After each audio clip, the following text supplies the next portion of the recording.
Indians working in the US have gotten the biggest shock of their lives, but it may work out to be very well for India, and I'll explain exactly what is happening.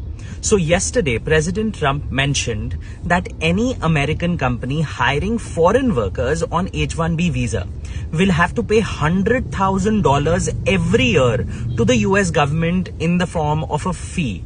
Which means every Indian who will be hired by an American company, well, that company in the US will have to pay 88 lakh rupees, not one time, but every single year.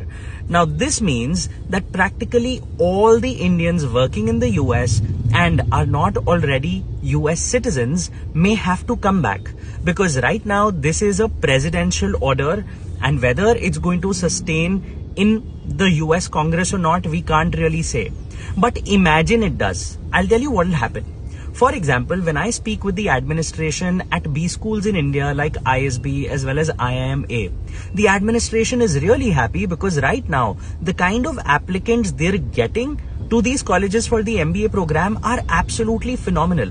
Because, 35% of the Indians who would apply to the US every year in search for better MBA are now not applying, and all these people are now studying in India. Similarly, now the best of talent from the world is going to come back to India because companies may not want to hire them in the US. And over the next 5 to 7 years, I would predict that a lot of global companies would then begin to bring investments into India, start setting up companies into India, and quite like how China grew over the past 2 decades on the back of their fabulous talent, which built massive tech companies inside of China which are now going global.